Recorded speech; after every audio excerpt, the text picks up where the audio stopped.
Voilà, salut à toi, moi c'est Lulus depuis le Japon, bienvenue dans cette nouvelle capsule de commande en R. C'est de petites capsules que je fais pour toi pour te permettre d'asseoir de bonnes bases afin que tu deviennes rapidement un bon programmeur dans R. C'est donc pour cette raison que je choisis délibérément d'aller doucement, de casser tous les codes afin de te permettre de comprendre tout ce que je suis en train de faire. Je voudrais aussi te dire que coder dans R n'est pas si difficile que ça en a l'air. Il te faudra de la patience, il te faudra de la pratique et tu verras, c'est toi qui y gagneras. Je voudrais enfin vraiment te demander d'appuyer sur le bouton rouge où il est écrit souscrire ou bien subscribe si tu ne l'as pas encore fait, d'appuyer la petite cloche qui est à côté. C'est ça qui fait que quand je mets une capsule en ligne, tu es parmi les premiers qui vont le savoir, et d'écrire un petit mot dans les commentaires, tu vois, du genre instructif, j'ai compris, compris. Ça va faire que cette chaîne va grandir et ça va pouvoir me permettre de continuer par aider beaucoup d'autres personnes. Vraiment, je te remercie. Alors, si tu es prêt, attrape ton clavier et rentrons dans le studio. Aujourd'hui, je vais faire un petit détour et t'emmener encore à nouveau avec les matrices. Je vais te montrer vraiment tout ce que tu dois savoir pour pouvoir faire du calcul matriciel et, et tirer vraiment dans les détails pour toi. On est d'accord? Et puis tu vas voir que à la fin, tu auras des outils qui vont te permettre de pouvoir vraiment gagner du temps. Ça, c'est très important de pouvoir gagner du temps. Donc, on va créer notre première matrice. Je vais l'appeler ma matrice A. Donc, et je vais créer une matrice. Si tu n'as pas encore suivi, enfin, ou bien si tu ne sais pas comment est-ce qu'on crée des matrices, je t'invite, je vais mettre une capsule là pour t'orienter et tu vas suivre cette capsule là et elle va te permettre de pouvoir asseoir les bases qu'il te faut. Donc, j'ai créé une matrice là, j'ai dit de me prendre les nombres de 1 jusqu'à 9, 3 lignes, 3 colonnes. J'ai spécifié que ce soit par les lignes, by row et through. Donc, tu vois, c'est la ligne par les lignes 1, 2, 3, 4, 5, 6, 7, 8, 9 par les lignes que la matrice a été créée. Donc, quand je crée ma matrice comme ça, je peux faire vraiment du calcul avec la matrice. Je vais faire par exemple matrice A plus 2, c'est que j'ajoute 2 à tous les éléments de la matrice. Donc tu vois, quand je fais par exemple 1 plus 2, ça devient 3. Quand je fais 2 plus 2, ça fait 4. Quand je fais 3 plus 2, ça fait 5 et ainsi de suite. Et de la même façon, donc je peux faire les calculs, le calcul arithmétique classique avec les matrices. Attention. Je veux faire moins. Voilà, donc je prends par exemple la matrice A moins 2. Et voilà quoi, si je fais 1 moins 2, ça fait moins 1. Quand je fais 2 moins 2, ça fait 0. Quand je fais 3 moins 2, et ça fait pareil pour toutes les autres lignes. Je peux faire la multiplication. Et si je dis par exemple matrice A, et je dis fois 2, pardon, je prends 2.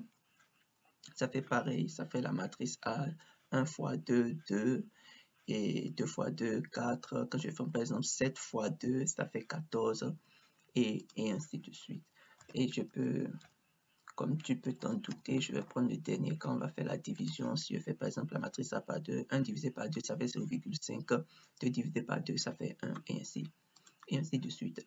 Donc, c'est très simple de cette façon de créer une matrice et de faire ces opérations-là avec la matrice. Je vais créer une autre matrice que je vais appeler B. Et dans cette matrice B, je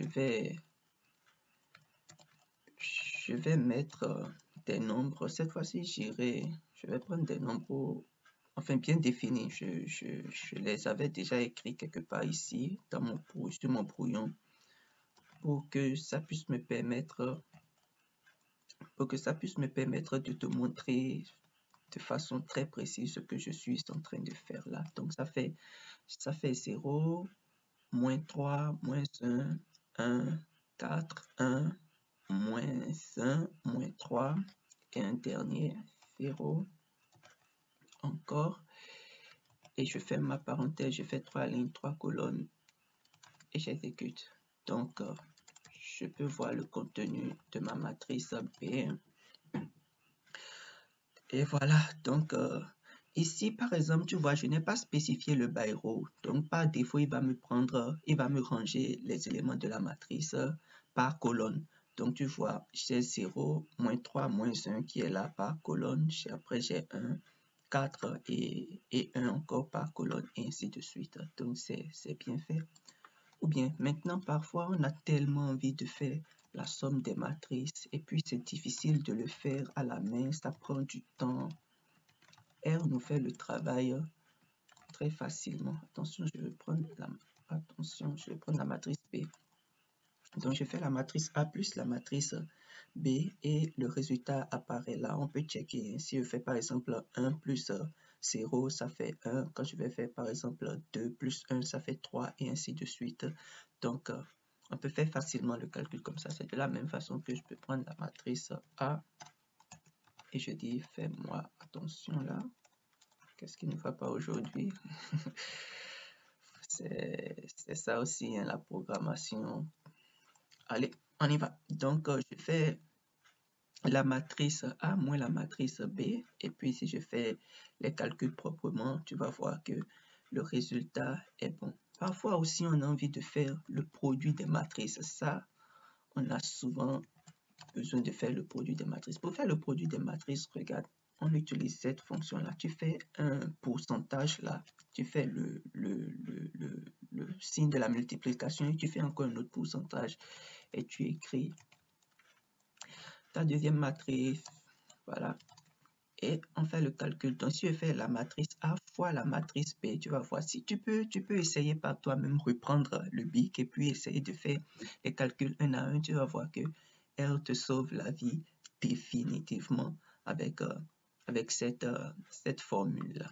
Donc, c'est comme ça qu'on fait le produit des matrices tout simplement dans R. Je vais te montrer aussi quelque chose d'autre. Je vais reprendre la matrice A pour qu'on puisse la voir sous les yeux là. J'ai réécrit la matrice A. Il est possible parfois on a envie de faire la somme des lignes, de faire la somme des colonnes. On utilise la commande row sum. Regarde, je te montre rapidement quelque chose là. Quand tu fais row sum, il y a deux fonctions qui te sont proposées par R. Il y a ce premier-là et puis ce deuxième-là. Il ne faut pas utiliser celui qui a le petit S. Il faut utiliser celui qui a le grand S et qui a un S à la fin. C'est row sums. Tu vois?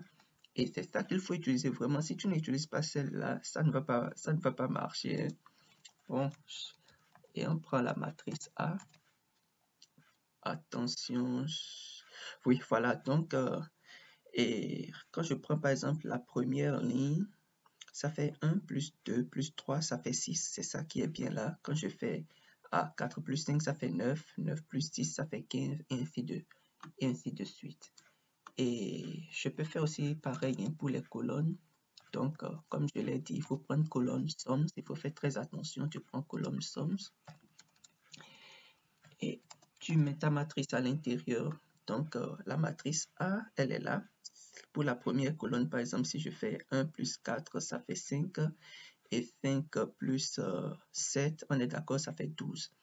Donc, c'est pareil pour les autres colonnes. Hein. Et puis, on a le résultat qui est là. Tout simplement, quoi. Tu utilises ces petites commandes-là.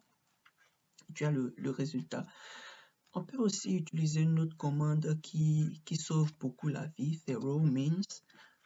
Par exemple, si j'ai envie de calculer la moyenne de chaque ligne, la moyenne de chaque ligne, je commence d'abord par là, hein, la moyenne de chaque ligne, j'utilise la commande row means et puis je mets à l'intérieur le nom de ma matrice. Donc je dis row means matrice A. Et puis tu vas voir la première ligne de A là, si je fais 6 divisé par 3, ça me donne 2. Si je fais 15 divisé par 3, ça me fait 5. Si je fais 24 divisé par 3, ça me fait 8. Donc ça me calcule en fait les moyennes par ligne. Et comme tu peux t'en douter, on peut faire pareil avec la colonne en utilisant la commande omis matrice A et le résultat apparaît là. C'est bon? C'est bon? Donc, voilà, c'est si simple que ça. R nous facilite la vie avec le calcul des matrices. Je vais continuer par te montrer quelques petites autres choses. Par exemple, si j'utilise la fonction diagonale et je mets à l'intérieur matrice A, la fonction diagonale, elle me permet en fait d'obtenir les éléments qui sont sur la diagonale de la matrice. Donc, quand je prends la matrice A, où est-elle là, la matrice A, les éléments qui sont sur la diagonale sont 1, 5 et 9. Et c'est ce qui apparaît. Donc, la fonction diagonale nous permet d'extraire les éléments qui sont sur la matrice. Je peux faire autre chose. Si je fais diagonale 2, par exemple, en faisant diagonale et puis je mets juste un nombre, je spécifie un nombre sans plus rien d'autre. Sans plus rien d'autre. Je le dis comme ça, sans plus rien d'autre. Regarde, elle va me créer une matrice unitaire et me mettre, enfin, de dimension 2 avec 1 sur la diagonale. Donc, 2 fois 1 sur la diagonale. C'est comme ça qu'on crée en fait les matrices unitaires. Je reprécise. Si par exemple je fais diagonale et je fais 3, elle va me créer une matrice unitaire de dimension 3. Tu vois? Bon, maintenant, il arrive parfois où on n'a pas envie que ce soit un qui soit sur la diagonale. Je suppose, je prends diagonale, je veux que ce soit 5 qui soit sur la diagonale, mais que la matrice soit de dimension 3. Là, je vais écrire 5 et puis je mets de dimension 3. Et quand j'exécute, tu vois, il y aura 5 sur la diagonale, 5, 5 et 5, mais la matrice sera de diagonale et de dimension 3. Je peux faire pareil, si je prends par exemple 8 et je dis par exemple de dimension 5, tu vois, j'ai les 8 sur la diagonale et la matrice est de diagonale 5, est de dimension 5. Et voilà, donc c'est comme ça qu'on crée les matrices diagonales, qu'on peut arranger des choses. Les matrices diagonales, on va plus prouver à quoi elles servent. C'est ça qui te sauve la vie pour bon nombre de choses. Je vais créer un scalaire là, dans lequel je vais mettre, je prends par exemple moins 2, je vais prendre 5, je vais prendre moins 8, je mets ça dans mon scalaire, nombre, c'est bon. Et puis, si je dis par exemple diagonale et je mets nombre et j'exécute, regarde ce qui se passe. Ça va me créer une matrice de dimension 3. On est d'accord, une matrice enfin, de dimension 3 diagonale, hein. Mais sur la diagonale, cette fois-ci, il a mis les éléments que j'ai spécifiés. Donc, quand je spécifie les éléments ici, enfin, quand je spécifie les éléments dans la diagonale, comme ça, il faut que ce soit vraiment emballé, hein, pour te permettre de les avoir sur la diagonale. Il te crée une matrice diagonale, mais avec les éléments, les nombres que tu as spécifiés sur la diagonale. Ça aussi, c'est une astuce qui sauve beaucoup la vie quand on est en train de travailler avec les matrices. Je te montre quelque chose d'autre. Ainsi, par exemple, je vais faire la somme de tous les éléments qui sont dans la matrice. J'utilise la fonction somme. Je fais matrice A. Et puis, si on fait la somme de tous les éléments qui sont dans notre matrice, la matrice A, et où est-elle là? Voilà, si on fait la somme de tous les éléments qui sont dans la matrice, ça nous donne 45. On peut regarder ça. Je te montre quelque chose qui certainement nous a beaucoup bousculé avec le calcul matriciel, c'est les déterminants. Donc, pour calculer le déterminant d'une matrice, voilà quoi, on connaît la méthode de Sarus et les autres méthodes, la méthode, enfin, voilà, R nous fait ce travail-là tout simplement en utilisant la fonction tête pour le déterminant. Et puis, tu vois ici, le déterminant de la matrice A est presque 0. Hein. Je peux vérifier ça. Je vais utiliser une autre commande qui s'appelle round. Ça fait arrondir en fait. Hein. Si je dis par exemple round matrice A, round déterminant matrice A, c'est que je suis en train de dire de m'arrondir le déterminant de la matrice A. Ainsi, j'exécute. J'espère que ça va me donner un 0. Tu vois, donc le déterminant de cette matrice-là est 0. Forcément, ça nous prouve que cette matrice n'est pas inversible, n'est-ce pas? Donc, pour pouvoir Pour pouvoir calculer l'inverse d'une matrice, on utilise la fonction solve. Ça y est, et je mets à l'intérieur le nom de ma matrice. Ici, c'est la matrice. Attention, ici, c'est la matrice A. Et tu vois, il y a un message d'erreur qui apparaît qui nous dit que la matrice n'est pas singulière. Enfin, la matrice est singulière. C'est quand la matrice est singulière qu'elle ne peut pas être inversée. Donc, on souhaiterait que nos matrices soient des matrices non singulières. On est d'accord? Donc, c'est un peu ça. C'est un peu ça. Bon, je vais prendre par exemple la matrice B. Et je vais prendre la matrice B avec déterminant. Ça me rappelle des choses, hein? Le déterminant de la matrice B, c'est 2.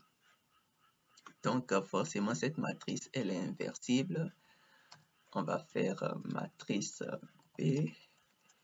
Et voilà. Donc, l'inverse de la matrice B, c'est bien cette matrice-là. Ça fait 1,5, moins 0,5, 0,5, ainsi de suite. Bon, comme je te l'avais déjà dit, quand j'écrivais la matrice B, je t'ai dit, c'est une matrice que j'ai choisie à défaut pour que ça puisse me permettre de te montrer les choses de façon bien précisée. Ah, voilà. Et tu vois, parfois, on a envie de résoudre les équations, enfin un système d'équations, et puis on a notre matrice. On a par exemple la matrice qui est là, il y a entre parenthèses, on a ins, y et z, et en plus après on a égal à une autre matrice qui est b. Donc on a la matrice A, on a un vecteur d'inconnus, et après on a la matrice B. Pour déterminer les inconnus, il faut prendre l'inverse de la matrice et puis multiplier par B, et puis faire des calculs. On fait beaucoup de ces gymnastiques, n'est-ce pas? Dans R, on n'en a pas du tout besoin. R nous fait le calcul de façon toute simple. Donc, je vais appeler ma matrice A. Je vais mettre dans la boîte A la matrice B. Je prends attention là, je prends la matrice B que je mets dans A. Je vais prendre, bon, donc ça va être la matrice, hein. Et puis, je vais aussi faire le vecteur des scalaires. Je vais prendre nombre, celui que j'avais créé quelque part là. J'avais créé nombre, voilà. Donc, je vais mettre nombre à l'intérieur ici pour toi.